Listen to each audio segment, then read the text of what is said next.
is a Bramble Jam podcast.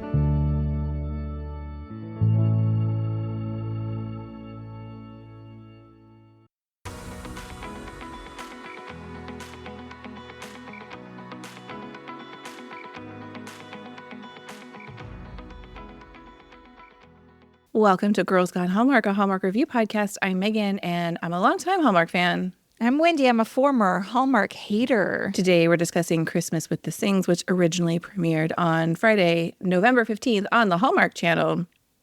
Hey, come hang out with us. Podcast is over. You can still find us on Instagram. We are Girls Gone Hallmark. We have a great Facebook group, too, if you are looking for like-minded people who want to chat about this week's movies or just Hallmark in general. I mean, there's a real depth of knowledge in that group, so come give us a join. It's Girls Gone Hallmark in Facebook groups. There is a link in our show notes on our website. Speaking of our website, it is girlsgonehallmark.com. You can find movie reviews, the latest Hallmark news, deep dives into your favorite actors. It is a great Hallmark resource. We'd love for you to check it out. Let's jump right into a synopsis of Christmas with the Singhs. Newly engaged Asha Singh and Jake O'Brien are excited to spend Christmas together, but their relationship is tested when their families' cultural and holiday traditions clash. Hanta mostly directed. Not only is she both an actress and a producer, this movie is her 11th directorial project, but her first for the Hallmark Channel. Patricia Isaac is credited with the story idea and original script. This is her first writing project outside of a short from 2014. Emily Ting is also credited for the script as she was hired for a rewrite of the original. Emily recently directed the Netflix hit Girl Haunts Boy and has written several Hallmark movies, including Sealed with a List and Christmas at the Golden Dragon.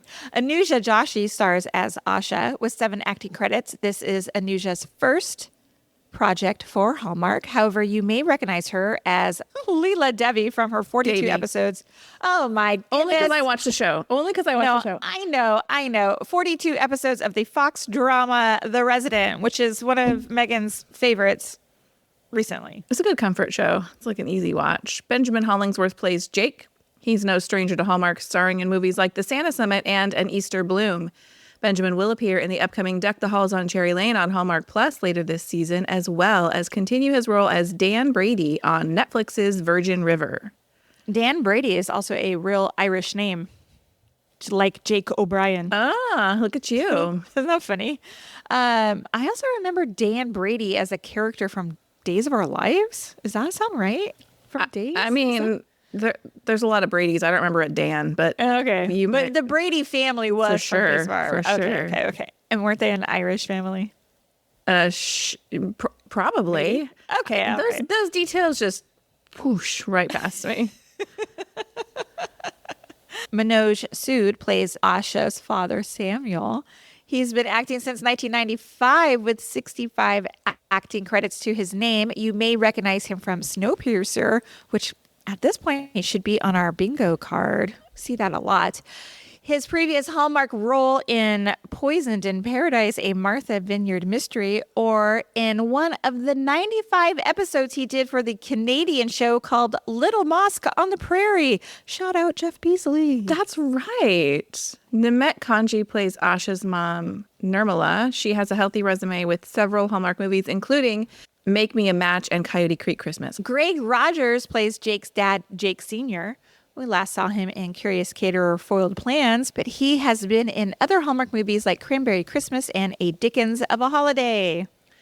Michelle Scarabelli plays Jake's mom, Molly. She has 95 acting credits and has been seen in Hallmark movies like Our Italian Christmas Memories, A Kismet Christmas, and The Wedding Veil Legacy. Dalen Willis plays Jake's friend Ethan. We recently have seen him in kind of a lot. Holiday Crashers and A Sprinkle of Deceit, a Hannah Swenson mystery. We're going to take a quick break for some ads and we'll be right back.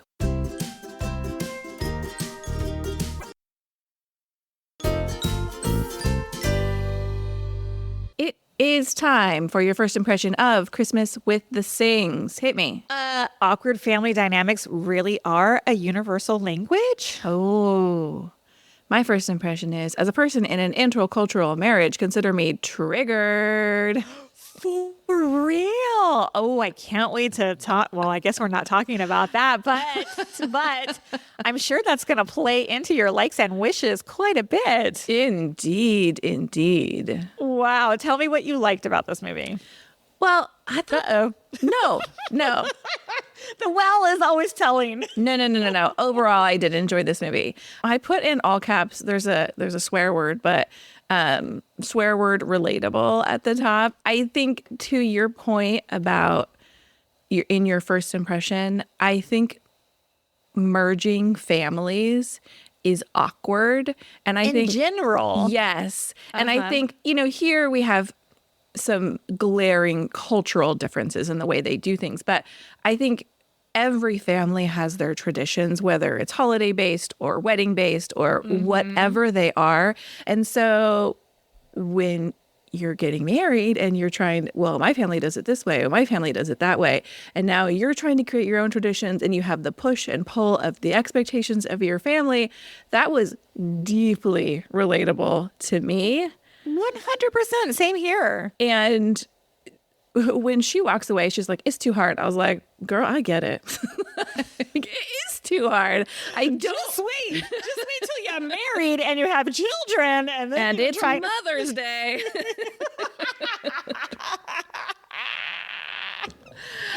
I also thought they did a nice job of representing, like, Asha's family had their traditions that were deeply rooted in their Indian culture. But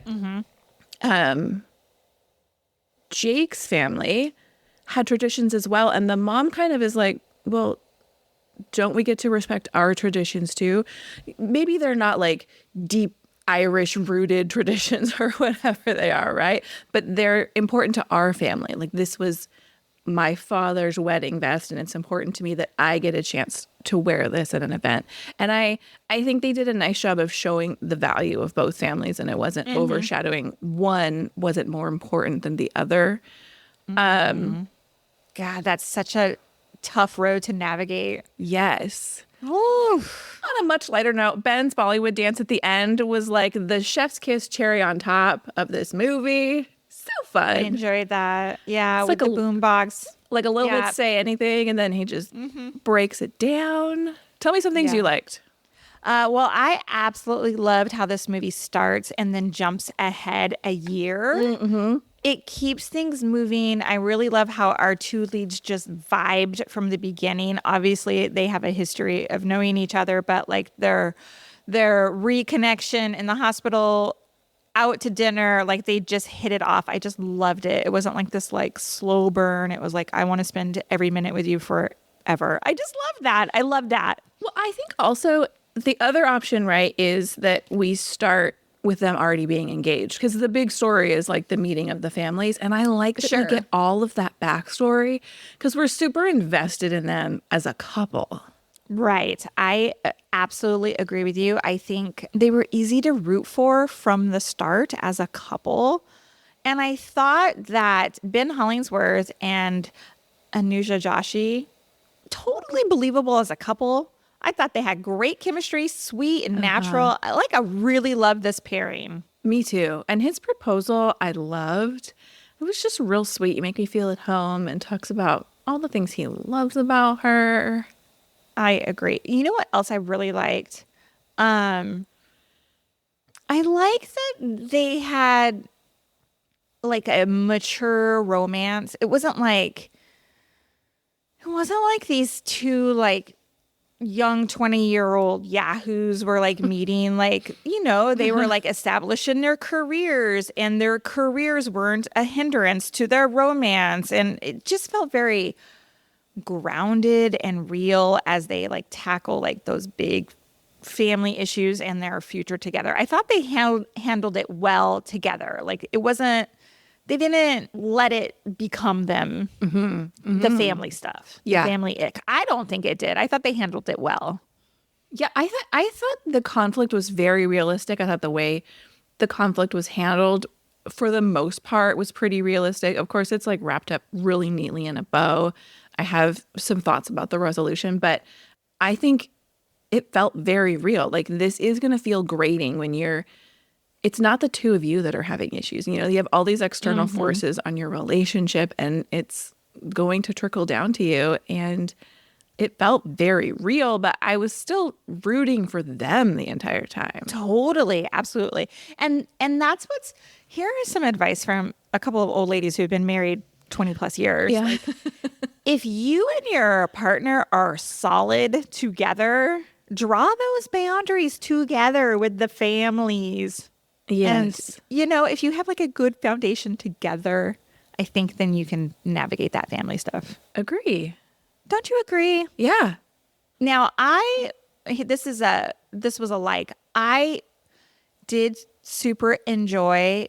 We have a movie that is exploring different traditions and cultures. I liked it. I think is it the first of the season for Hallmark? Perhaps. Of the stuff we've watched. I can't there's totally like remember right now. a Hanukkah mention in Holiday Crashers. Yeah, that's right. I do have a question here, though. So the Indian family just so happens to be Christians, right? Yeah. And I was like, did they Hallmarkify this? Like, why not explore two families from totally different religious backgrounds during the holiday season? Because that's a reality too. I did, however, DM Emily Ting. She's rewriter of the script here. And she said that the script was based off of Patricia Isaac's like real family, and her real family, they are Indian, but they are Christians as well. So there was a lot of chatter. I don't know if you saw it, because I know you stay away from like people's opinions. I saw it. But I saw it. There's a lot of chatter about like the family being Christian. Yeah. And was that like, why did we not just let them be Hindu, right? Because like, Correct. Yeah. I really appreciated you reaching out to Emily and getting that clarification. And I saw her message, and she says, like, very specifically, much like the movie, the writer's father was Christian and her mother was Hindu and later converted. So that's all true to her story. And so I can understand the pushback from the audience being like, wait, you had an opportunity to tell a different story here. Correct. Yes. And I think that's fair. But I think it's when we're talking about this is from the writer's personal experience, we're not placing blame on a network saying like, oh, you whitewashed this story here. Exactly. But I do think there's opportunity here. Like Hallmark should be exploring those kind of differences and how those are relatable things. I don't know. Maybe people don't want to see that on their Hallmark movies they want to escape to, Perhaps. I don't know. I really Manoj Sood as Samuel. Now, I did also see some chatter that people were like, oh my gosh, this guy was so unlikable. But like, he was a dad, like a character you love to hate, but also he was very likable at the same time, I thought. And I thought the actor did an amazing job at like making us feel like both his warmth and his stubbornness. Yeah. And honestly, he felt super real to me. The idea of someone who is very set in his ways, very wants his children to carry on his own family traditions. I think it's easy to think like, oh, no parent is going to be that rigid with their child. But parents are that rigid with their children. Parents are that attached to their own personal traditions. And I think it comes from a place of like, you almost feel like your traditions are being looked down upon if your children don't carry them on, as opposed to like creating their own traditions with their family. And so I think parents and family members get really protective of those traditions and expectations. And I think it sometimes comes out in the way that it did in this movie, with this dad being kind of like real rigid about the expectations. Have you seen this play out in your own life? I mean, look, this is not therapy with Megan and Wendy. With Megan. I'm sorry, it's so funny. All right, do you have any other likes? No. Let's talk about wishes. What do you have? I have a few. a little one. I actually hate the way, I think it's supposed to be a joke, but I hate the way Molly refuses to learn to say anything correctly. Like, she can't say Nirmala. It's not that hard. It's not that hard. Like, it's... I mean, have you heard me struggle with the names? Say in this episode. But in all episodes. I hate the idea, like, oh, I'm just going to call you Nani because I can't say your name. No, learn to say my name. Like, learn to say the actual name. I think it's disrespectful. I know it's supposed to be a joke, but I'm like, And it plays out throughout. I was like, no, you can stretch yourself a little bit, challenge yourself a little bit here. Well, and the thing, too, is like showing up at the house and not taking the shoes off. Yes, take your freaking shoes off. You have to respect somebody's like customs in their home. You know, I mean, I live in an area where everybody takes their shoes off. Everybody. And so my kids grew up taking their shoes off in everybody's house. And it's so funny because we go to my parents' house and they immediately take their shoes off. And my parents like laugh at it because there's just like this pile of shoes at the front door. But it isn't that hard to respect a person's traditions in their home.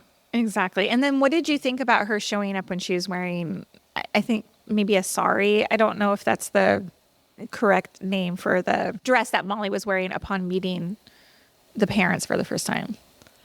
God, I don't even remember clocking that. That's so funny. She did have that on. I don't know if it was actually a dress. I can't remember the details of it or not, like if there was a look or anything. But yeah, I was like, I don't know if it feels appropriate, but okay. I mean, I know that like if she were to wear that to her son's wedding, it would be appropriate. Like it's considered like celebrating the culture as opposed to like costuming it. But yeah, I think there's probably a fine line there. My other wish, and this obviously comes from a very personal place, but like Asha's dad comes around real quick. He's like, I just love you and want you to be happy, and I'll accept any tradition and any like whatever choices you make. And I mean, that's lovely. It makes for a really great, touching, heartwarming scene. I didn't buy it. Oh, I mean, I bought it from him, and I was like, yeah, people aren't. You would hope that that would be someone's response. yeah. I don't know. It might be like prior to them getting together, but then like next year when Christmas rolls around again, and you know, Or now you got the wedding, and now you got to merge, you know, your traditions with your dumb white fiance's tradition. I have one little wish, really. Okay. Okay, so watching this movie, I mean, it's presented to us like they're clashing over like their cultures and traditions, right? But honestly, are we dealing with just like stubborn people who can't like meet in the middle anywhere? And the driving force in this particular case happens to be their traditions. Yeah. I mean, I think yes, but also like, what are they have to pick something to be stubborn about. So Sure. That's why we're saying like, what's next? The wedding, then children, then Mother's Day, then Easter, and then like, it's just going to continue. yeah, I think these are real challenges. These are real challenges. That's why you were so triggered watching this movie. I can sense you're holding back. We're a week out from Thanksgiving, so families are hard, guys. Buckle up. And I am a freaking delight, by the way. I would just like to say so. It's not me. It's not me. Couldn't possibly be me. Not me. I have one. Did you see that? Oh, sure. It's only one. At the end of their engagement party, they like walk over to like a dessert table, and there's a cheesecake. And in between every slice is like a piece of parchment paper, which is like how they sell frozen cheesecake, so you can easily remove like a single slice. They ran out. I was like, did you just go to Trader Joe's and plop that Trader Joe's cheesecake on your dessert table? Like, I didn't see it, but they probably did. I know. Hilarious. The Cheesecake Factory, yo. That's really funny. Super funny. I have two Did You See That's. One is when Jake and his dad are eating Chinese food. They reference it from being from a restaurant called the Golden Dragon. Oh, which look at is you. the movie that writer Emily Ting wrote. Good job. Christmas at the Golden Dragon. And also this was Did You See That? Pre-movie was discussed in our Facebook group, but Hallmark really dropped the ball and misspelled the name Singhs on their promotion for this movie. You know, Hallmark's social media was promoting Jingle Bell Run the other day, and they wrote about the Great Holiday Dish event that they participated in. So stop it right now. Like, please, please, somebody make it stop. Get off that cruise boat in the middle of the ocean and get back to work. The interns are running the ship aground, y'all, while all of the cats are away. I'm like, how are they misspelling? Like, isn't there a proof checker to look at this stuff? I was like super bothered by it. Jingle Bell Run, whatever, like that I can like laugh about. But here we have like a cultural name and you misspelled it. Yeah. It just feels all sorts of disrespectful, I feel. I hear you. Wow. All right. What did you rate this movie? I gave it 3.75 stars. As did I. Whoa. Such a very specific rating. I know. Well, I was like, it's good. It's good. I think if I could have related less, I might have liked it more. Were you just like mad afterwards? I watched it with my husband, and the whole time I was like, huh? What was his take? I was like, no, I mean, he knows. He liked it. He knows. That's hilarious. Hey, thank you for listening to this episode of Girls Gone Hallmark, a Bramble Jam podcast. If you love this podcast, we love your 5-star ratings and reviews. Please leave them in the podcast app you are currently listening to. We'll see you next time. Goodbye. Bye.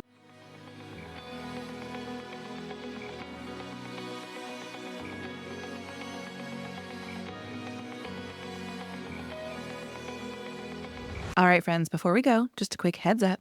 You're about to hear some ads. These little gems help us keep the show running and the Hallmark love flowing. So do with that info what you will. Grab a snack, hit the skip button, or maybe, just maybe, listen in and discover your new favorite product. Bye.